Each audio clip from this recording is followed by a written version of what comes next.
Welcome to Life on Purpose, where we talk all things health, wellness, and living your life on your terms. I'm your host, Brandy Eilert.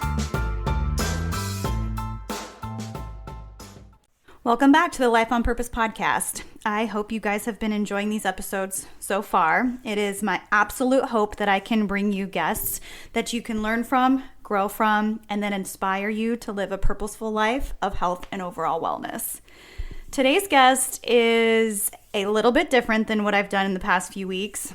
It ties into kind of the world that I live in outside of kind of my health and wellness realm and also photography. But, you know, as many of you know, my husband has a career in college basketball. He travels a ton. He holds a very demanding schedule with practices, games, camps, travel, you name it. And because of the stress associated with this kind of job, not only on the body, with the travel and disruptive sleep patterns and the challenges of keeping a healthy diet on the road, but also emotional stresses of wins, losses, job security, and a whole host of other demands. He is fairly conscious of the choices that he makes. Maybe not to the level that I would prefer, but he's really pretty good. Granted, he does have access to some pretty useful tools. He tries to get into the weight room as much as his schedule will allow. He utilizes the sauna in the coach's locker room whenever his schedule will allow. He also even uses the ice bath or cryo chamber after practicing Wim Hof. And if you are not aware of Wim Hofing, YouTube it. That is a whole other episode. It's pretty cool though.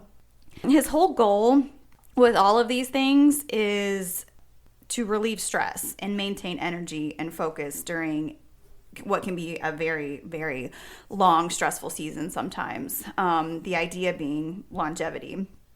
So a while back, he came home with this ring that he started wearing to bed. And when I asked him what was up, he told me about this data that the WVU Rockefeller Neuroscience Institute was collecting on the athletes using these wearable devices, such as the ring that he mentioned. This one was the Oura Ring. The goal being to collect this data on things like sleep and other factors, I'll let my guest get into, to see what affects performance and recovery in these elite athletes. He himself was pretty intrigued and kind of, wanted to see how it worked for him and for his own purposes. So he started wearing one. Not as an athlete, though. At 39, he's kind of past his prime, though trying to convince him of that sometimes is a different story. He also mentioned the team having access to technologies such as the float tank, which is sensory deprivation, which I'll say my husband actually fell absolutely in love with and likes to use it during particularly stressful days or periods of the season. And the one thing that he mentioned was that he can see a direct correlation between using the float tank and his sleep score that he gets with his Oura Ring. He usually will get a better night's sleep the days that he floats. So to say that I was instantly intrigued by all of this is an understatement. I'm a total nerd when it comes to this stuff. And although athletics is very much my husband's world, in that moment, it collided with mine and what my interests are, how the choices we make in things like how much sleep we get, how much we care for our bodies and minds affects our performance, mental, emotional, clarity, physical performance, and much more. And not only if you are an elite athlete or warrior, but just a regular person. So I knew I had to talk to one of the researchers. I had Josh get me in contact with him. And I was introduced to Jason Stone. Jason is an aspiring sports scientist slash physiologist and future PhD student at West Virginia University. He began conducting research during the completion of his bachelor's degree at Miami University, Ohio, where he volunteered at the Smart Postural Control and Coordination Laboratory and studied kinesiology and health. After graduating, he spent a year executing research with Air Force Research Laboratories in the 711th Human Performance Wing at Wright-Patterson Air Force Base, prior to enrolling into the master's program at Texas Christian University to study exercise physiology. He then transitioned into a position as a research associate while aiding in the establishment and scientific effort of the Sports Science Center at TCU. Currently, he serves as a human performance research scientist with the Human Performance Innovation Center at the WVU Rockefeller Neuroscience Institute. The team is mainly focused on health and performance, tracking of elite athletes and warfighters to augment training, adaptation, and reduce injury risk, ultimately to enhance success during competition and combat, respectively. His primary research interests focus on physiological and neurocognitive aspects of athlete and warrior performance. If that does not sound totally badass, I don't know what does. But again, that could just be the total nerd in me. So let's go ahead and we're going to jump right into this conversation with Jason Stone.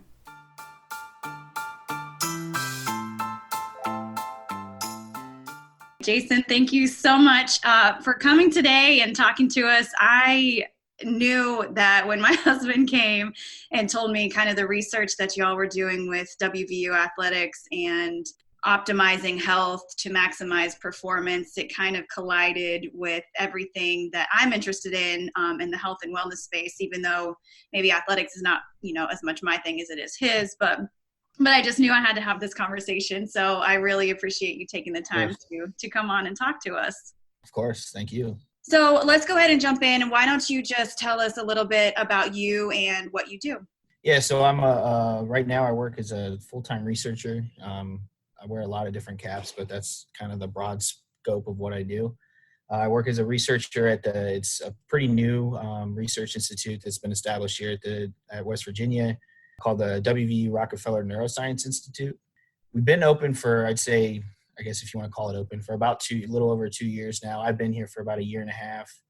The building isn't new. The idea of the Rockefeller Neuroscience Institute at WVU is not new. It's been here for a long time, about 12 years, I want to say. But since Gordon Diaz got here and overcame as the president at WVU, the initiative of the R&I has definitely changed. And he's brought in and recruited some other folks to kind of change like the whole, research initiatives of the R&I.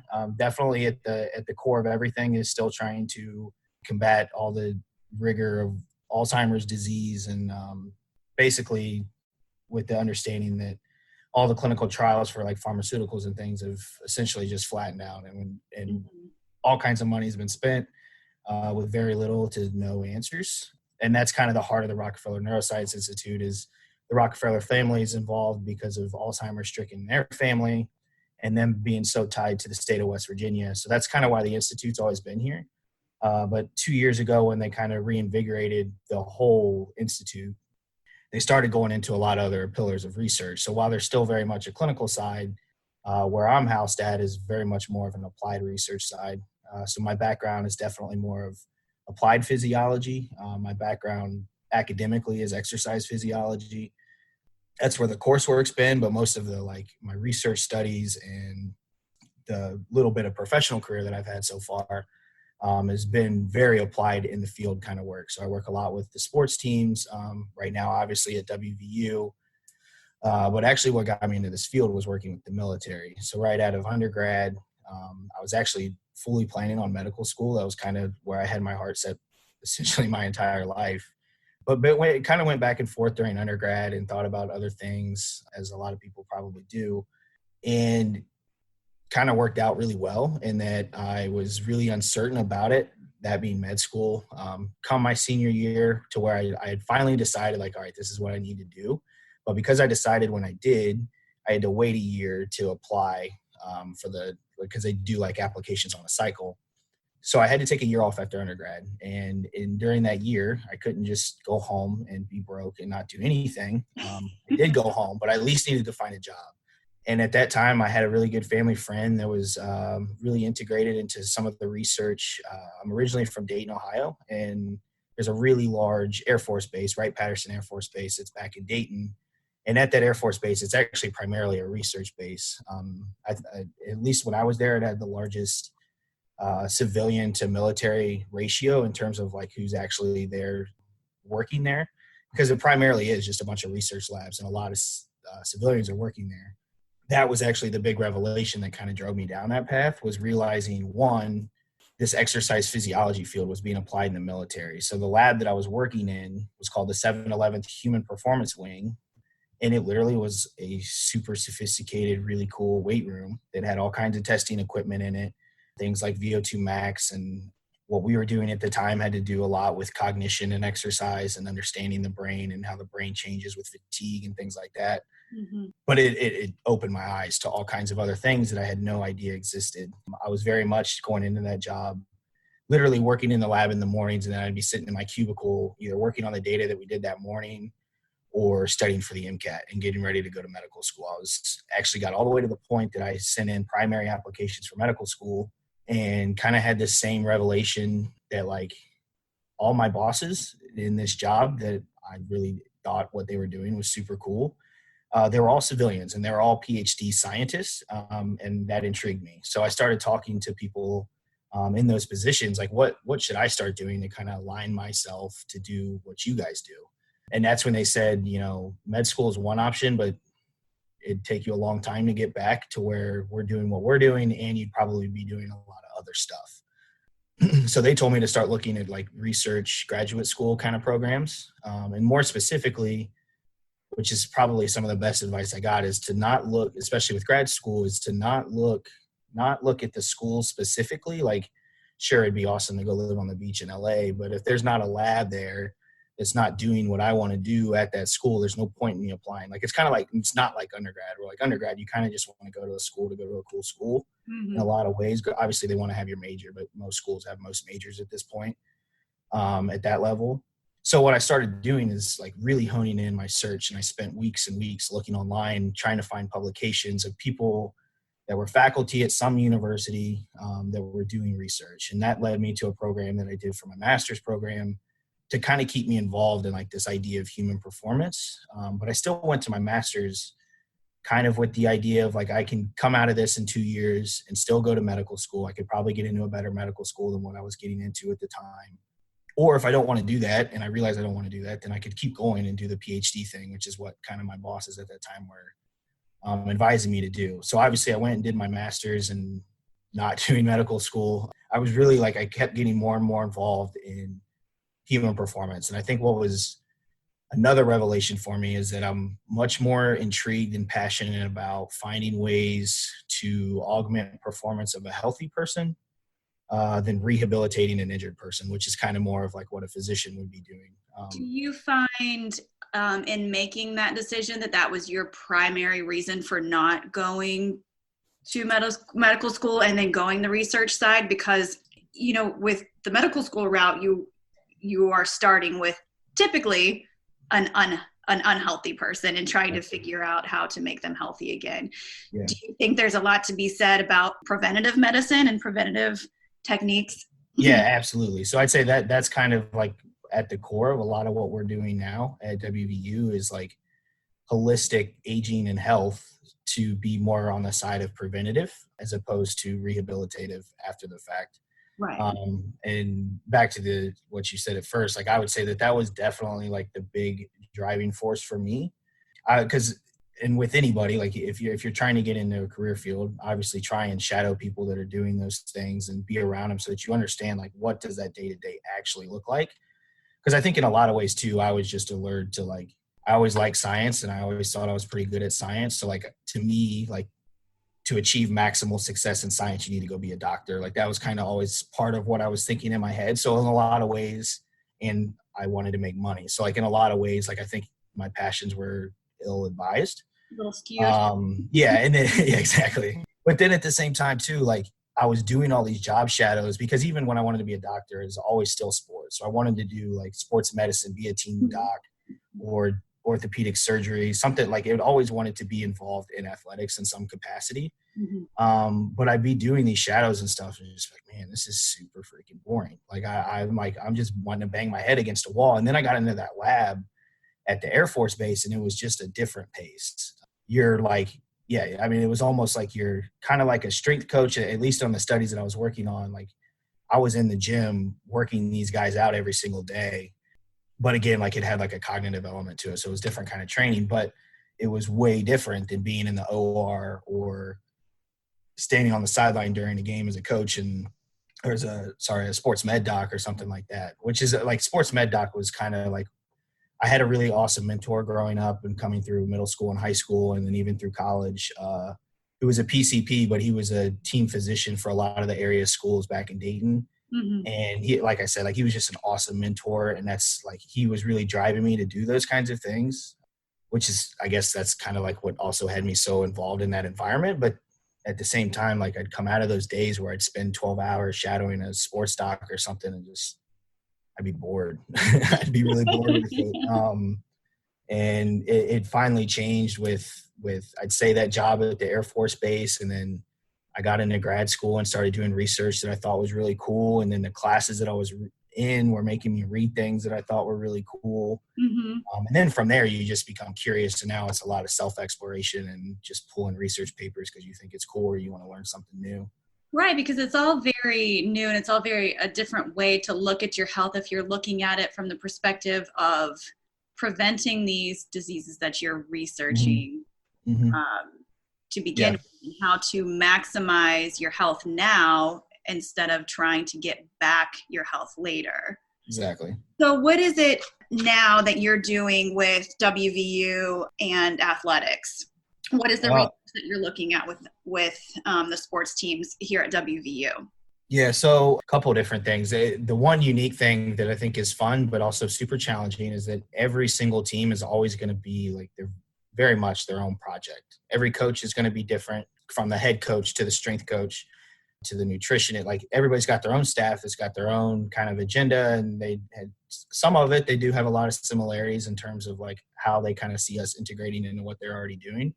But in a lot of ways, it's very unique each time that we build or start a new relationship with a different team here.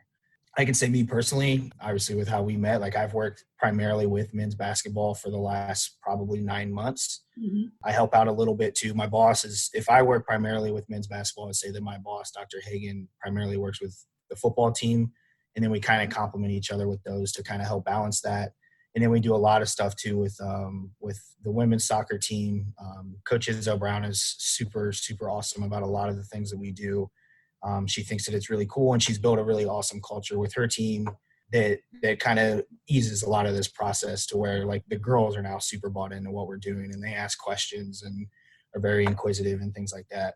Then from there, I mean, we work with, in some capacity, with virtually all the other teams. We work a lot with a lot of the Olympic teams, measuring different things. So like, it can be anything from trying to help them understand some of the wearables that they already have. So a lot of the teams, and you see this at a lot of major colleges, really not even major colleges anymore, they're so common, are like workload monitoring tools. So a lot of them will wear like a GPS device, especially outdoor sports. So wear a GPS device that during practice tells us about running and jumping, or not jumping, but a lot of running, cuts, accelerations, decelerations. Basically allows us to quantify the load, or the fatigue, if you will, that's manifesting in their lower body, to understand how each individual athlete is kind of reacting to the programming that's going on. I'd say that's the really important thing that we're after, is the individualization of everything, because it's hard especially when you've got all these different data sources, to understand what is changing in a single individual. As a coach, it's probably like, they can see they're at practice every day and they see like, man, this is a rough day. Like, things aren't going well, or it's a really great day and things are going super well.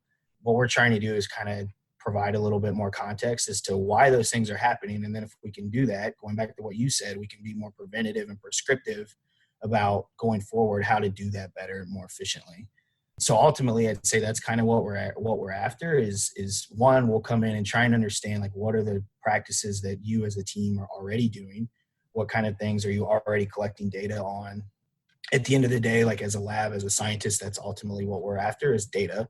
So whatever you're going to collect data on, and then from there, we want to see, well, how else can we contribute to you so that we can get even more data? So like, that's where like sleep monitoring comes in sometimes, where We can distribute a lot of teams that already have their own techs, but in some certain instances, we'll provide some wearables to monitor something like sleep, or heart rate variability is another one that we measure a lot of. Even some sleep devices will do that for us as well. But again, like, we're just trying to add as much of this idea of holistic data as we possibly can, so that we can then understand on an individual basis per team what is changing in an individual athlete. And when I say changing, how are they responding to the different stressors that are being imposed on them, whether that's academic, whether that's life, whether that's football, whether that's basketball, anything you can think of. We try and come up with as much holistic data as we possibly can.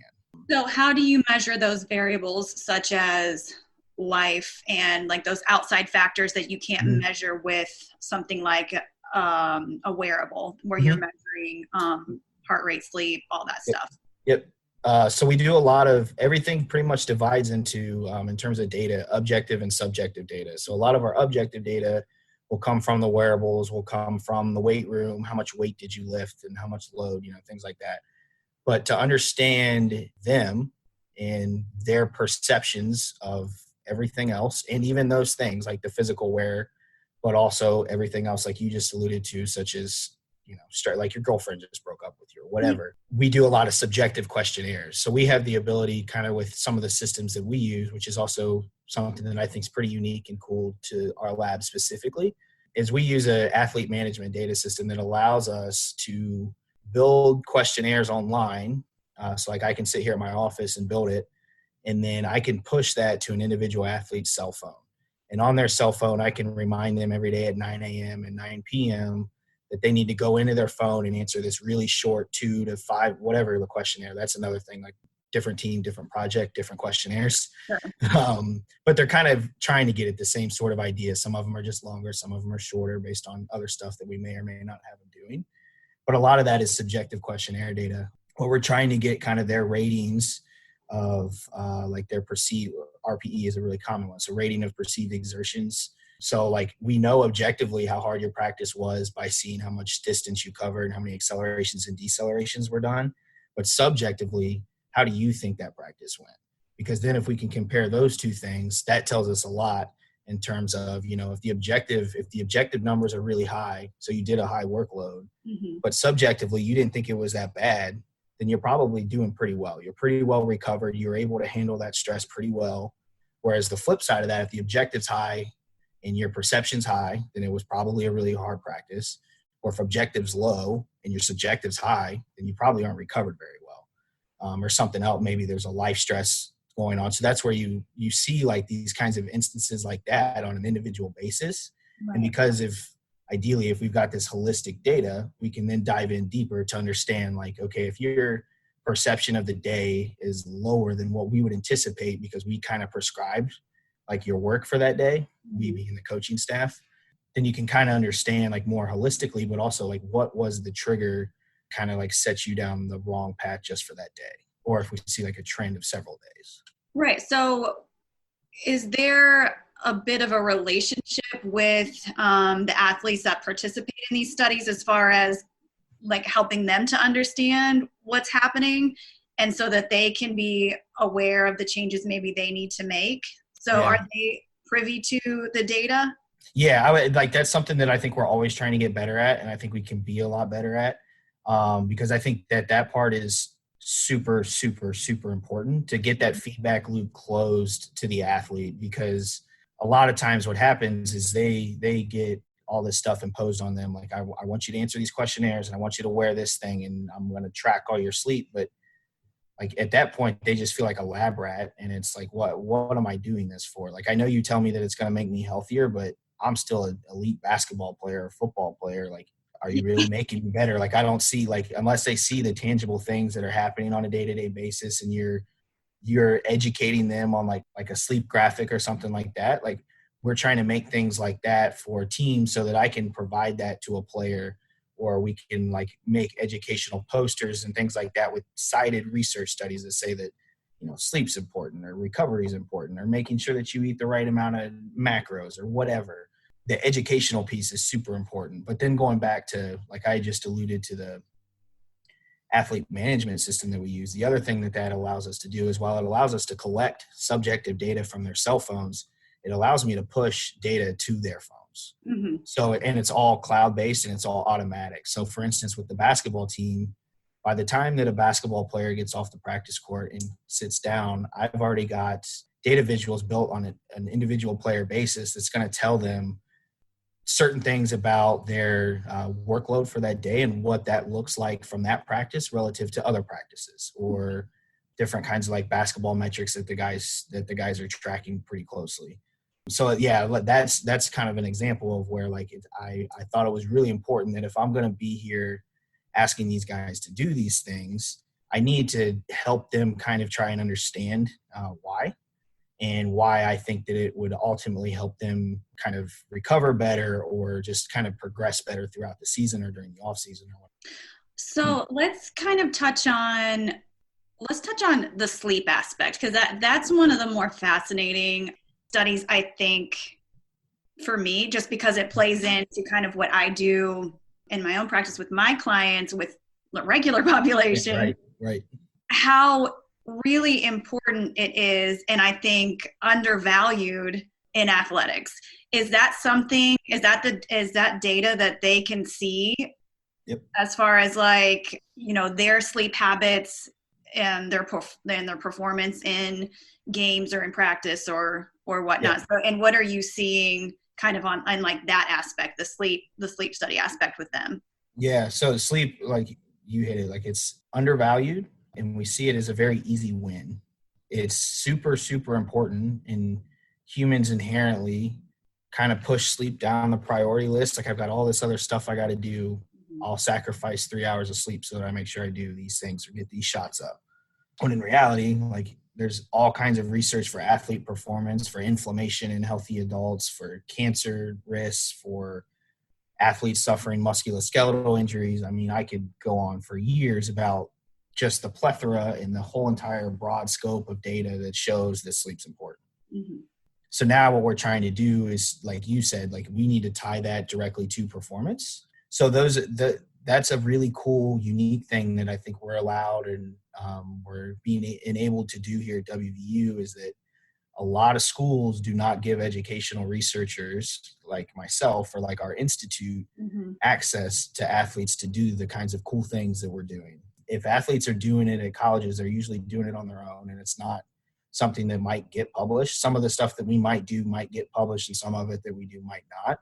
But the fact that that's even an option is pretty awesome. So the unfortunate side of that, though, is that in a lot of like these, especially for like a Power 5 score, like elite Division I colleges, when this kind of data is going on, like those studies usually don't get published. So there are some out there that do show tangible evidence of, shooting percentages and assist to turnover ratios, like improvements in very tangible basketball specific skills, Mm-hmm. just based on partitioning. If you slept for 6 hours, 8 hours, 10 hours, things like that. And then, like I said, like it's just an easy win. Most of all the college athletes are 18 to 22 for the most part. They're kids. Not a priority. Right. Sleep is so not like a priority for them. Yeah. Even the elite athletes, like some of them are a lot better than others, sure. But even the ones that are a lot better than others still have a lot of room for improvement. Mm-hmm. So I think a lot of that, because it is such an easy win and it's an easy fix, that's the other thing, is it's free. I can do all these other fancy things with wearables and data analytics and things like that don't they help, but if we can't get sleep, like what are we doing? And it's just like a really easy behavioral change, lifestyle change that I think goes back to what we were saying in terms of just educating. Mm-hmm. So I think it can start there. So like just like generating graphics to just tell them like, look, dude, sleep's important. Like you'll become a better shooter. You'll feel better. You'll be in a better mood, so on and so forth. Then if you can add like objective data to actually track that, that's where, again, this feedback loop is augmented, because they can, as soon as they wake up, they look on their phone and it's like, dang, like I just got 2 hours more of sleep, and think about how much better I feel today than I did yesterday. Right. And especially too, the unique thing with athletes is the travel that they do. Right. And I was actually basketball is a really bad one because they travel so much in such a short period of time. Yeah. They play a ton of games in a short period of time. It's not as I know that like they have a schedule set ahead of time, but it's not like football where it's always game Saturday, rest. And then like football is very predictable and it's very rhythmic. Basketball is not very rhythmic. No. That's what I was getting at. Basketball is very staggered in terms of when they're playing. Sometimes it's a Tuesday night. Sometimes it's a Thursday, a Saturday, a Friday. Sometimes you play one game in a week. Sometimes you play 4. Yeah. And another unique thing is because we're specifically located in West Virginia, which is the furthest school in the Big 12 from all the rest of the schools. And we do way more travel compared to all the rest of our competitors in the conference. There's definitely research studies out there that show the effects of travel on athletes. A lot of it'll compare like west to east travel to east to west travel. But just in general, like the more you travel, usually it's going to throw your circadian rhythms out of sync, depending on where you're traveling, time zones, time of day, and when you're traveling. It just throws a lot of your day out of rhythm. Mm-hmm. And for athletes, especially elite athletes, rhythm and consistency in a lot of ways is very key. You hear a lot of just how like, what's the word I'm looking for? They're very, they need a consistent schedule so that it kind of keeps their mind like not too scattered. They've already got enough stress on them. And again, going back, like they're 18 and 22-year-old kids. Like I don't want to say that they got to be coddled, but they kind of got to be coddled in a lot of ways. Especially too, because going back to this idea of like the educational piece, like they just don't know. In a lot of ways, they just don't know. And I think that's why like it's really cool to get to work with a lot of these coaches and stuff, because I get to see how they interact with the players, and they're kind of like, I'm kind of in their ear, like talking about these different things and then seeing how that gets translated to them. And you do see like some players on some teams more than others.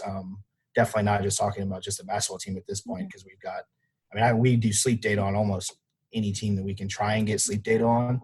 There's a lot of teams here that are tracking their sleep, just trying to get their mind to that, so that they can objectively and subjectively feel these like the sleep influence that it has on their performance, but also like what we were saying with the holistic thing of like your perception of the stressors of everything else. Mm-hmm. So getting them to buy in, much like getting someone in the general population to buy into the idea that just simple lifestyle changes can enhance your performance, both mentally and physically, can oftentimes be a difficult challenge if they're not really willing to make that change or think that it's necessarily important. Right.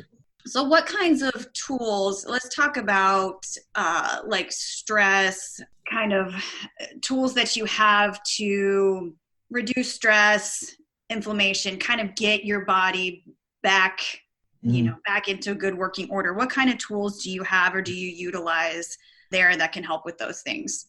Yeah. So first and foremost, sleep. It's always going to be sleep. Mm-hmm. Sleep's the free one. Sleep doesn't cost anything. Educate on sleep, monitor sleep, hold yourself accountable to sleep, and everything that you just mentioned, like stress and inflammation and all mood states, everything improves.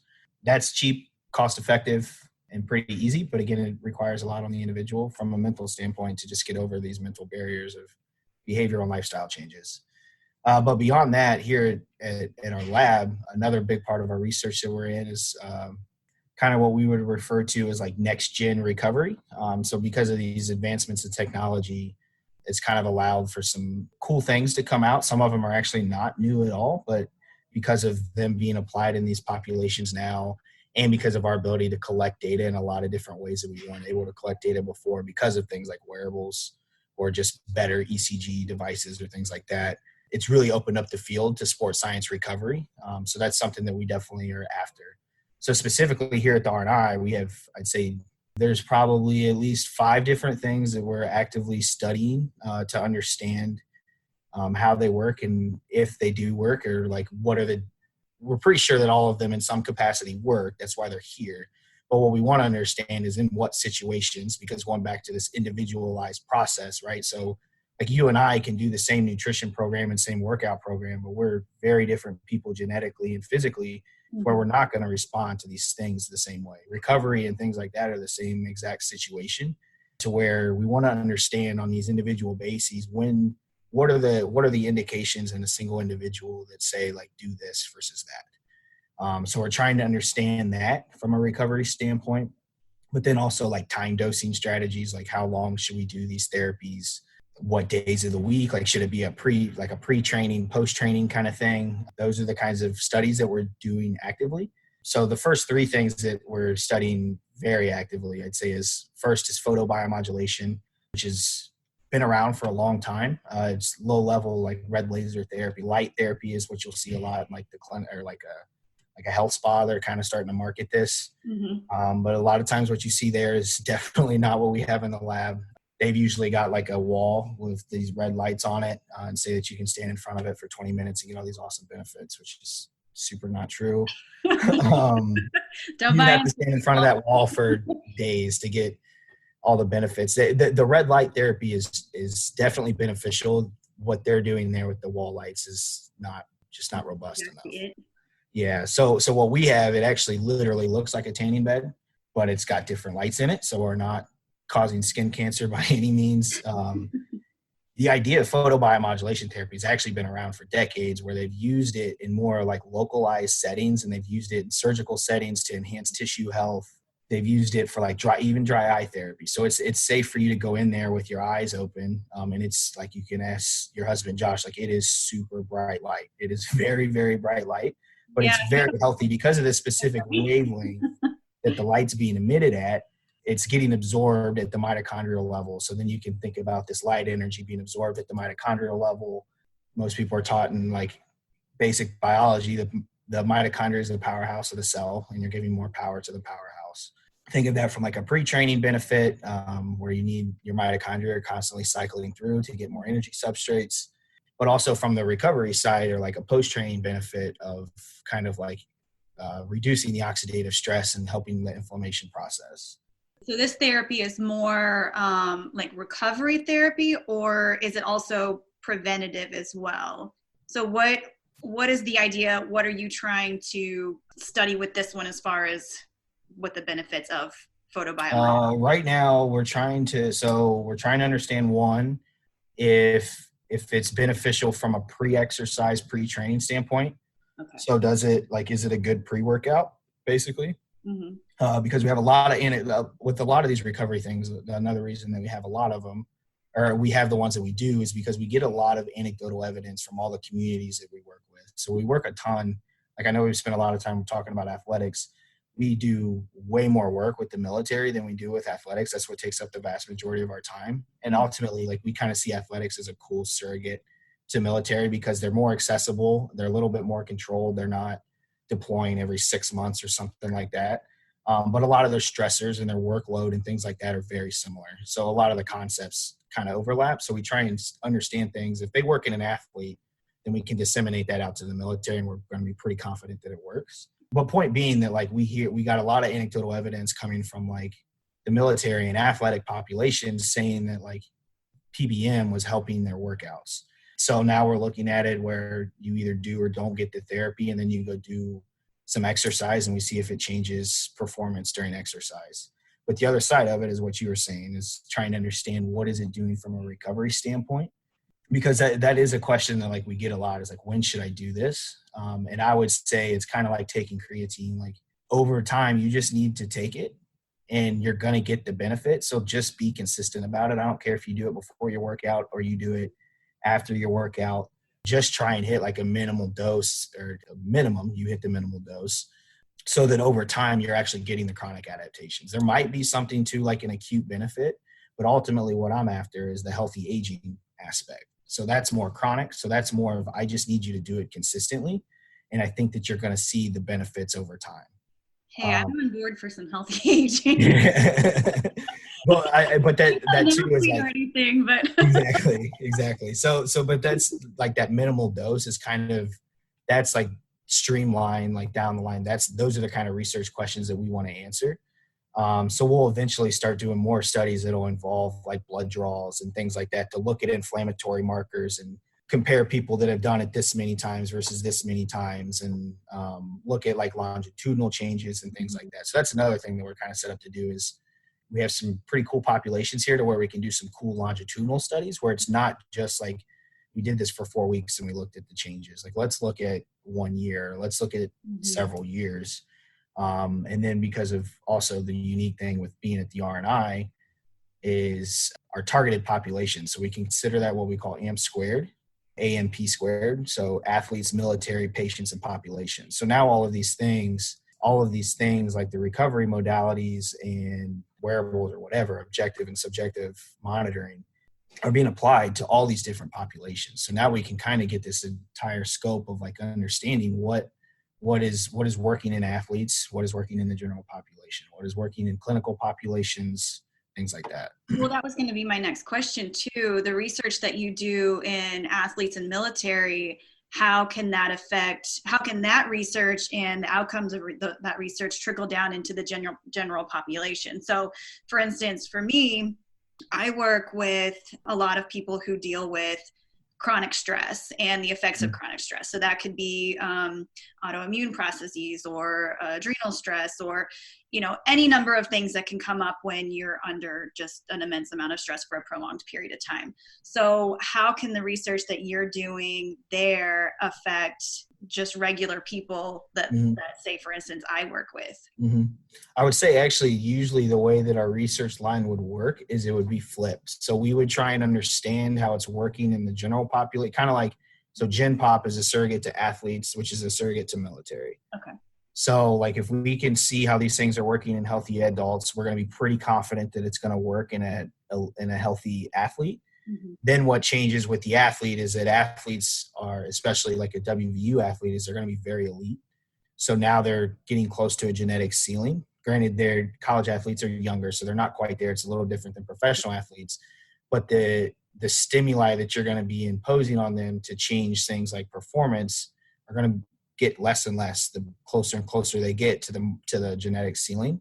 So then trying to understand, like, if this thing worked in the healthy population, what are the differences, the more and more elite from like a physical cognitive standpoint, do these principles still apply? Or if they do apply, like how do they change maybe marginally?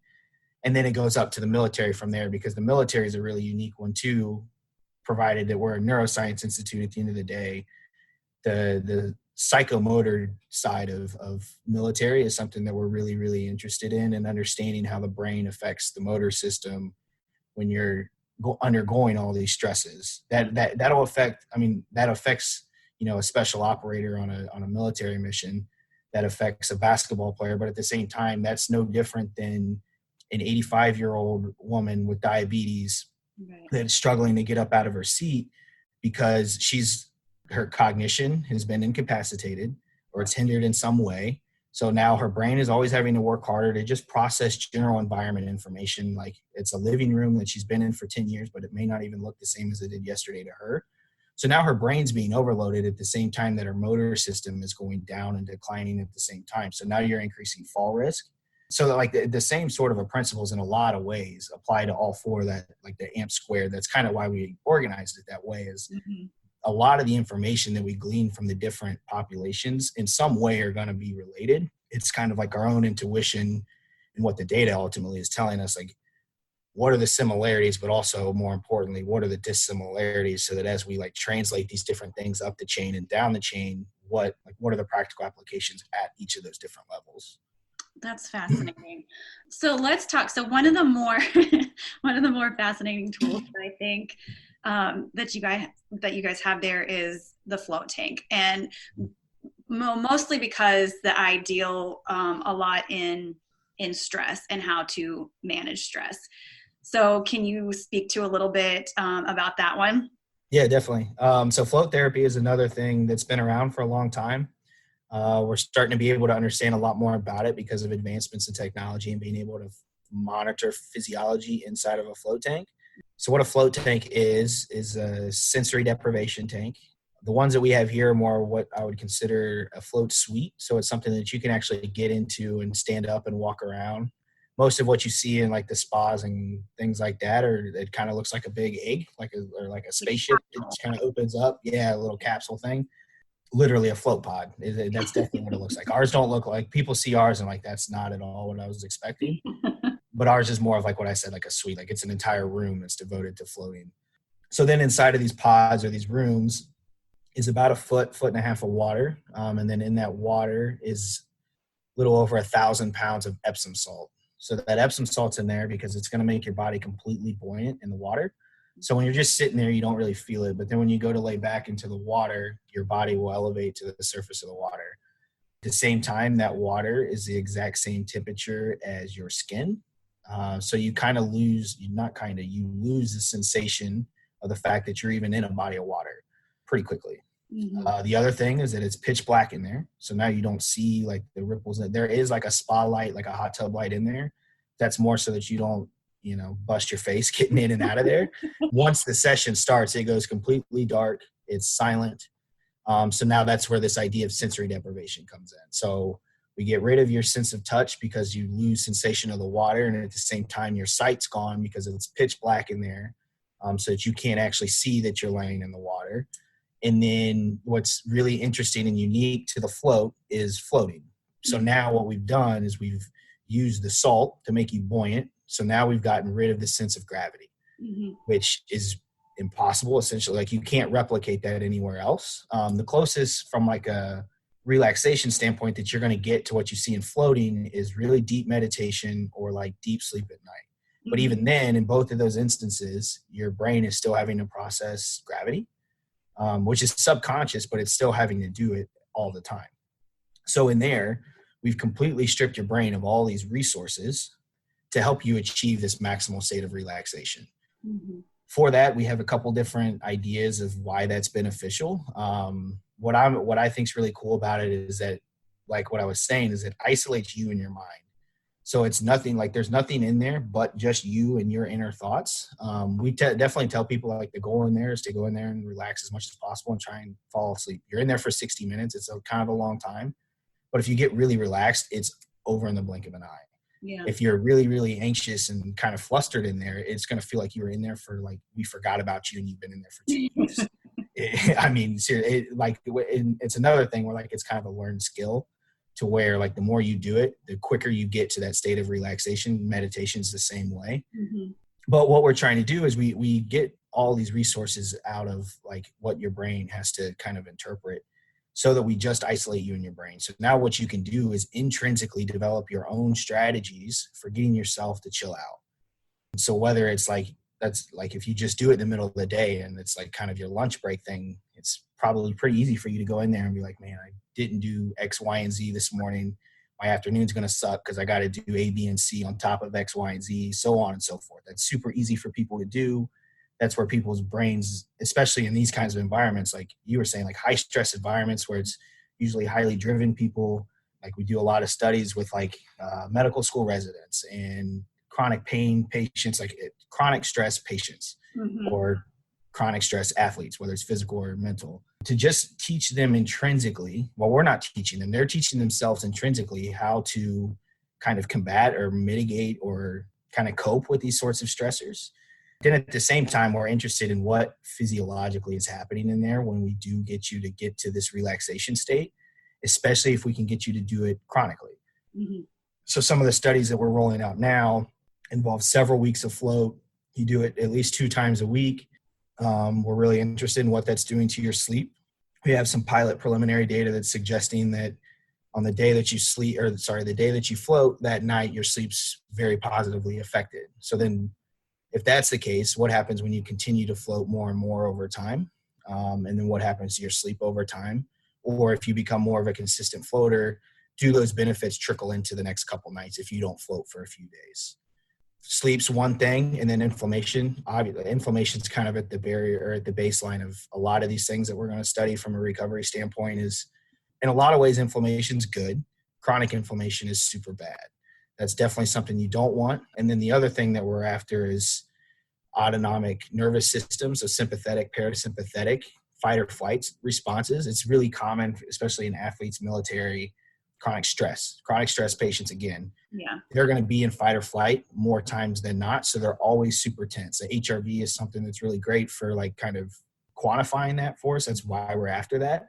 But then the other thing with our recovery modalities is we're interested in what is it doing to the autonomic nervous system, and float, and going back to the photo-biomodulation. Those are things that we're definitely interested in. So understanding like what are the changes in that kind of physiology over time, and then also like blood draws and things like that. But right now, like those are, like I was saying, like we kind of work up the chain. Like we're definitely getting data on athletes for floating, but we're also getting a lot of data on general population. We're getting a lot more data on general population people that are just generally healthy people that are just living in the area. We're finding that it's pretty easy to recruit for that study because it's like, oh, you mean I get to, like we just talked about it, like, oh, I get to come float. You're gonna monitor my sleep. That's pretty cool. But yeah, that one's been really cool to do. We've got 2 of these float tanks or float suites, whatever you want to call them. Yeah. We've got 2 of them here. I know that the football team here has one. They're talking about maybe getting some more. They're building a really cool new recovery center over there. Mm-hmm. And then a lot of the military communities that we work with, that was like a big push for why we felt like we needed to have these here so that we could better understand how and why they work so that we could disseminate that information to them because they were such huge, frequent users of this all over the map. Yeah, yeah. That would be a great tool, especially for somebody who finds it difficult to meditate. Like yes. Yes, I'm the same way. I work really hard at meditating. I'm not that great at it, but if I were locked in like a suite just to chill out like that, it might be a lot easier. I would definitely agree with that. Okay, so you also have the cryo chamber, which I know my husband, you know him quite well. Yes. He visits you quite often. That's one of his favorite tools along with the float suite. Mm-hmm. What are the benefits of cryo? What is cryo and what are the benefits? So cryotherapy is cold therapy, extreme cold therapy. That's one that's been pretty well researched. The issue with the fact that it's pretty well researched is that the findings on it are like 50-50. So there's a lot of studies that say it works, and you can find just as many studies that say that it's a waste of time. Okay. The other thing too is like cryotherapy is not a whole lot different than just cold tub therapy. Mm-hmm. I would say a lot of people would say then that the proponent to doing cryo is it's 2 to 3 minutes of cold torture, whereas a cold tub is like 20 minutes of cold torture. They both tortured me. Yeah. Well, granted, I hate being cold, but a cold tub is a lot more painful to me than doing the cryotherapy. But the idea behind it is just to reduce inflammation? Reduce inflammation. The other idea that we're interested in is going back to the autonomic nervous system balance and seeing what happens there, especially because what's unique about the cryotherapy that we have at our building is that it's whole body cryotherapy, which Mm-hmm. is not common. It's relatively newer. Most clinics, most spas, recovery places, most athletic venues are going to have the cryo where your head's sticking out of the top. And those are usually the ones, to my knowledge, those are almost virtually all the studies that have been done use those kinds of modalities. But what ours does is it's a fully submersive cryotherapy environment. So it's minus 230 degrees Fahrenheit for about 3 minutes. So it's really cold. But what's happening there is that, and the same thing kind of happens when you do like a cold tub too, or even in the same one when your head's out of the top. What's happening is the temperature and pressure sensors in your skin and in the periphery are realizing that it is super freaking cold. Mm-hmm. And we got to protect our body to make sure that we don't die. So what happens is it shunts all the blood away from the periphery, like your skeletal muscles, and shunts them all back into your internal organs to make sure that your heart, your lungs, and your liver have the necessary blood to maintain basic metabolic function so that you're in survival mode at that point. Yeah. Your brain is literally telling the rest of your body that we need to like stay alive because what we're enduring right now is so not normal. So let me interject then. Yep. Would that be a tool for also calming your nervous system as well? If you're taking away, this constant like stress and reactiveness to whatever these stressors are, and then just going into survival mode, like does that, a way to calm the nervous system as well? Like if you wanted to just use it for that? Yeah, I think that's one of the main questions that we're trying to figure out. There's reasonable evidence to say that that's likely. Like I said, like there's also probably a pretty reasonable amount of evidence to say like no. Okay. But so that's a big question at this point. Yeah, like that's definitely one of the ones that we want to answer is like what is the things like heart rate variability and looking at like quantified EEG and things like that to understand again like at the autonomic nervous system level what are some of the alterations that are happening here? And then also like the dosing effects, like what's the minimum amount of cryo that I need to do in a week or a month to get these benefits, or even with all of them, like what's the least I need to do in a week, a month, several months, so on and so forth. So yeah, and especially too, because going back to like, it's the whole body cryotherapy. So that's where we're really interested in the nervous system effects, because now what's happening is in the regular cryo, your head's outside of the tank or outside of this really cold environment. So you're not actually ingesting this really cold air. And a lot of times you're actually kind of moving in a circle while you're in there because of where the nitrogen gas is coming in. It'll freeze your ankle if you're standing there for too long. If you don't move. Ours doesn't do that. So because it's whole body, what happens is it's a much bigger unit than like what you would see normally. But the liquid nitrogen, that's what gets the air really cool. It comes into like a filtering system inside of ours where it uses the liquid nitrogen to cool a reservoir of very cold oxygenated air. Mm-hmm. So then it pushes the oxygenated air into our cryo chamber so that you're breathing in oxygen air. It just feels like you're sitting on the North Pole during like the Ice Age.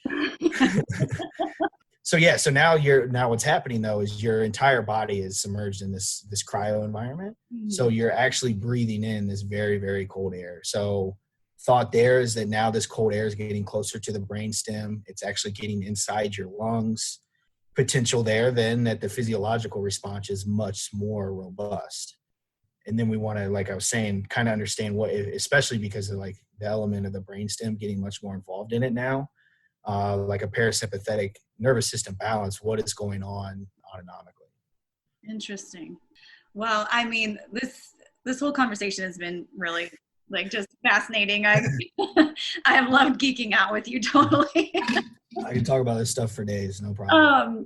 But I would love to just end our conversation by kind of asking you what your overall advice would be for all of us general public people on just being proactive in our health. Like, what can we do to prevent aging? That's just for me.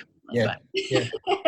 And just chronic illnesses or just breaking down our bodies too quickly. What would your advice be? I would say it's three things that aren't very complex at all. And that's, again, sleep, nutrition, and exercise. That's not novel by any means. I didn't just write that myself, surely. But any kind of physical activity is obviously going to be beneficial. I think that sleep kind of lays on the foundation of that, because once you start to get your sleep, you make better decisions during the day in terms of like lifestyle. So there's research that'll show that the better sleep you get, the more likely you are to make a better food choice the next day. The more energy and more motivation you're going to have to actually want to go exercise. As soon as you stop to sleep, you just kind of kill that cycle. And you're kind of starting to you're just digging yourself in a hole to where like, I didn't get enough sleep. Like, it's a lot easier for me to just go through this McDonald's drive-through and skip my workout. So yeah, I would say that sleep, and again, sleep is the easy win. Most of us probably suck at sleep, and it's a really easy fix to where usually what we'll try and get people to do is at first just change the time in bed. Like, that's something that you can very easily measure with just a notepad next to your bed. And you just write, what time did I get in bed? Because people do really suck at actually saying what time I fell asleep, because it's really hard for you to perceptually figure that out. Usually they overestimate pretty badly. But so trying to like just on your own quantify sleep durations is difficult. But what you can understand is time in bed. And research will show that if you just increase time in bed, it's very, very likely that you're also going to, maybe not at first, but eventually your sleep duration is going to get better unless you've got like a sleep apnea thing or something. Yeah. So sleep for sure. And then I guess from there, like it's being consistent and being disciplined in your lifestyle habits, positive lifestyle habits. Don't be consistent in the negative lifestyle habits, but finding the positives. Yeah, right. I mean, as easy and pleasurable as that might be, there's a lot more long-term reward. So that's the other thing is like short-term versus long-term kind of rewarding system, self-rewarding system. There's some really cool research too that looks at like sleep research and like someone that's like an addictive sports gambler that's always after the next rush, and they need to be pleasured right here, right now, as opposed to making the more sensible decision that would maybe financially or whatever help them 6 months from now. They're after the big hit that I want right now. the same thing is actually, like I was just alluding to, like that same sort of research is getting applied to inflammation in the body, to where inflammatory markers are going to be higher because your sleep is going to be, or if your sleep is poor, your inflammation is going to be higher, because this, again, going back to that loop where you're starting to make these poor lifestyle decisions. Your nutrition's poor, you're becoming sedentary, you're not exercising, and you see these inflammation markers shoot up. So then I guess that's like, if you're going to be able to, going back to this healthy aging, if you're able to monitor yourself, understand chronic inflammation markers, things like interleukins, like interleukin 6 is a very universal inflammatory marker. If that is chronically high, then we've definitely got some issues going on. And we need to start to consider different kinds of lifestyle modifications like we've been talking about. But yeah, I mean, it's really not advanced. Like, it just, especially in today's society, we're like this and we're in our phones, and it's a lot different. Even like, it's a big challenge with the military now, as they're getting this demographic of kids coming in that came up very differently, and they're way less physically active. Injuries are becoming a problem because they weren't nearly as physically active as kids as the previous generations, but are expected to do the same sort of workload outputs, and they're just not capable of doing it. So it's kind of a whole system of changing kind of the way we do things, because us as a culture has changed so much as a civilization, and the way that we've kind of like, we're not outside as much. I'm sitting here in front of 3 computer screens and I mean, I've got 2 iPads in front of me. Like, that's just kind of how it is now. Yeah. So it's a much more of like a intrinsic motivation to go out and seek these things out. You have to be motivated yourself to make these decisions, knowing what the end result is going to be, or what you want it to be. Precisely. So making those conscious choices, but it's really hard for people to make those conscious choices now, because okay, so I'm, say for instance, the athlete, I'm 20 years old, I'm an elite athlete, I don't need sleep, I'm at the prime of my life. But then you hit a wall at 30, 35. Yep. You're like, oh crap, now what? I spent all these years eating crap, not sleeping and whatnot. And so I mean, just part of, like you said, educating, educating, and then closing that feedback loop. Because like, the basketball player is a good example, because like, I may not be able to convince them that when they're 35, like, sleeping now would be good, because it is. But what I might be able to show them is like, sleeping in the first week of the season is different than sleeping now, where we've got 5 games left and the tournament's coming up soon. Yeah. So like, now the fatigue is starting to manifest inherently because it's later in the season. You've been working hard all this time. Right. If we would have slept better in week 2 and 3, I bet we'd be feeling a lot better right now. Yeah. Well, hopefully that's not work. Yeah. No, hopefully not. Right. We've got some games to win for sure. Awesome. Well, Jason, thank you so much. I really appreciate your time and such a really great conversation. Yeah, I really enjoyed it. Thank you.